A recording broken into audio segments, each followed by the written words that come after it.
alphabet, we're talking about letter F with Christine Falling. She is one of the youngest female serial killers in U.S. history. She was a 17-year-old babysitter when she murdered 5 babies and an elderly man. In the beginning, her life was challenging. Her mother abandoned her and her siblings on a bench at a shopping center. Her and her sister were then adopted by a couple. Christine demonstrated personality traits that were worrisome. This new couple began physically and sexually abusing the 2 girls. This is when Christine began torturing cats. For a short time, the girls went to a group foster home and then returned to the couple. They soon ran away and went and lived with their birth mother. This is when she began babysitting for neighbors and relatives. When the first 3 victims died, Christine was not a suspect. One little girl died from falling out of her crib, and the other 2 died, which they said, from a viral infection. However, this was false. After multiple children died in her care, she was finally questioned. This is when she confessed to police that she killed the kids. In her testimony, she said that she heard voices telling her to kill them. Christine was found guilty of murder and sentenced to life in prison. To this day, her motive remains unknown. And that's the story of Christine Falling. Today on American Female Serial Killers, we have Christine Laverne Falling,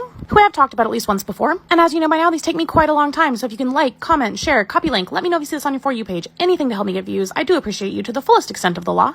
Alright, Christine Laverne Falling was born Christine Laverne Slaughter on March 12, 1963, and she is an American serial killer who is still alive. Christine Slaughter was the youngest child in an unusual family. Her father, Thomas, was 65 years old at the time of her birth, while her mother, Anne, was at the age of 16, still a minor. The family lived below the poverty line, and Christine did not receive the necessary early childhood support, and because of this, she was considered mentally challenged and also suffered from epilepsy. When her parents could no longer afford to support her, and because of ongoing arguments between them, Christine spent some of her childhood and youth in various orphanages. There, she compensated for her insecurities and pent-up anger by killing small animals, especially domestic cats, at an early age. She later tried to justify her actions by saying that she did it in order to test their 9 lives. In September of 1977, the 14-year-old Christine was forced by her parents to marry a 20-year-old man named Goober Falling. Marriage resulted in almost daily quarrels and altercations and ended in divorce after only 6 weeks. After that, Christine became seriously ill, and in the next 2 years, she had to be hospitalized 50 times. She suffered from hallucinations, complained of red dots that appeared before her eyes, and had menstrual bleeding at irregular levels. At the age of 16, she was diagnosed as incapacitated on medical instructions. In order to get money after this, she began working as a babysitter for neighbors and friends, and this is when she began the murders. Her first murder was on February 25, 1980, of 2-year-old Cassidy Johnson. She was sentenced to life imprisonment, but was eligible for parole in 2017, though that was denied.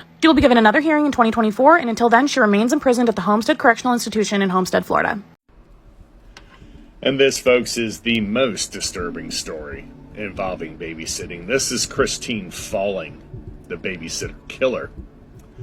One of the world's youngest known serial killers was Christine Falling, who earned the nickname the babysitter killer. Born in Perry, Florida, Falling experienced a very abusive childhood. Her mental instability was apparent from an early age when she started strangling cats and dropping them from high places to see if they would actually have those 9 lives. February 25th, 1980, 16-year-old Falling was babysitting a 2-year-old girl named Cassidy Johnson when the child was suddenly taken to the doctor's office with brain inflammation. 3 days later, Cassidy was dead. An autopsy determined that the child had suffered blunt trauma to the skull, and Falling claimed that she had accidentally fell out of the crib while sleeping.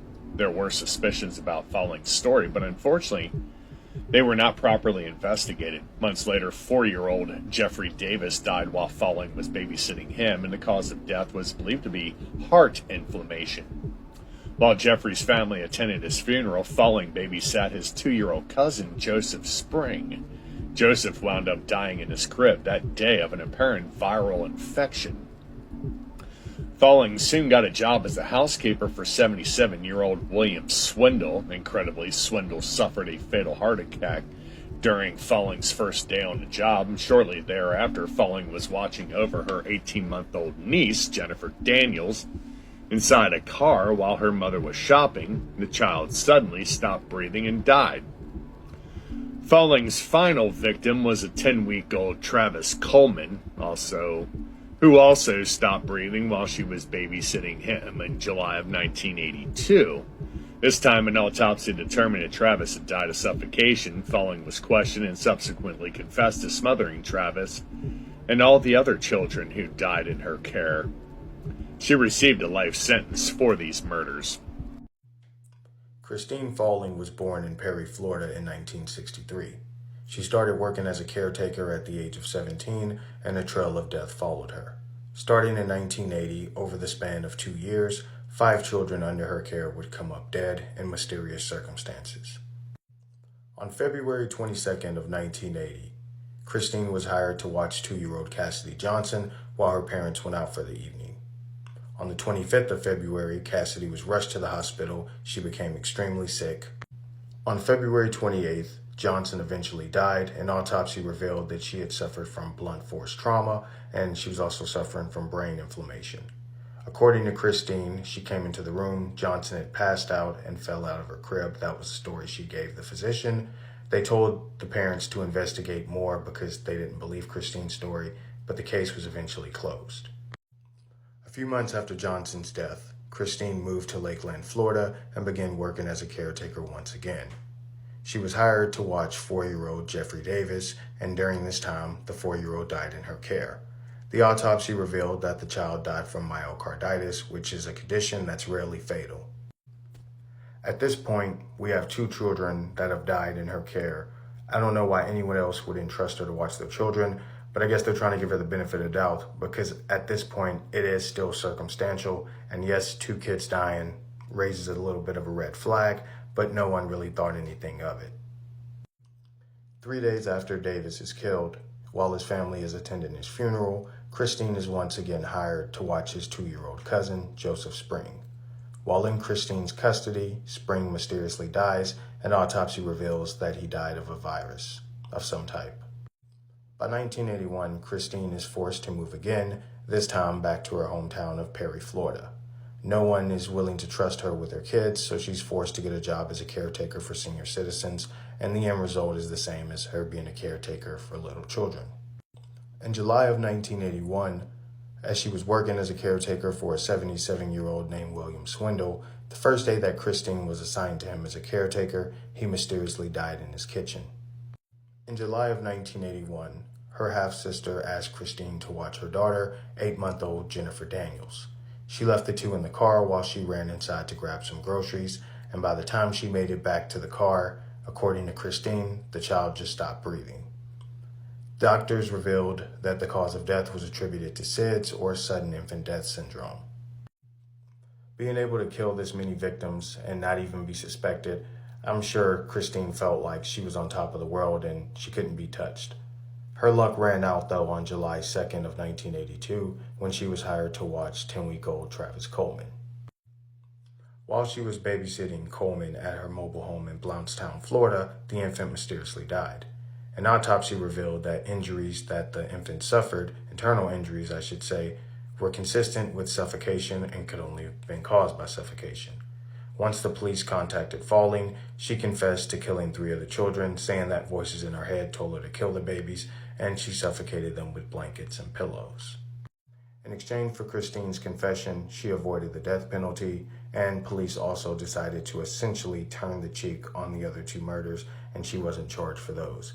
But she did receive life imprisonment as a penalty, which I guess, considering what she did, is still a slap on the wrist. I killed 5 children while babysitting, and you won't believe what my reason was. I am Christine Laverne Fallon, and in 1980 I took care of little Cassidy Johnson in Blountstown. I heard whispers telling me to kill the baby. I hit the baby with a blunt object and blaming it on a crib fall. They closed the case, ignoring the attending physician's lost note urging an investigation. Leaving for Lakeland, tragedy followed. Jeffrey Davis succumbed to a heart condition when I was babysitting him for few hours, and his cousin, Joseph Spring, fell victim to a mysterious virus with me as babysitter. The cycle continued when I returned to Perry in 1981, now working as a nursing assistant. William Swindle, of 81-year-old, passed away on my first day. The haunting continued with Jennifer Daniels' daughter, a brief moment in the car, and she stopped breathing. Sudden infant death syndrome, they claimed. But it was the voices. They kept talking to me. The climax came in 1982 with 10-week-old Travis Coleman. While in my care, internal injuries revealed suffocation. When the police contacted me, I confessed to the murders, haunted by those echoing voices commanding me to kill the baby. Pillows and blankets became instruments of darkness. weaving a chilling tale of my sinister deeds. Remember, stay informed, stay vigilant.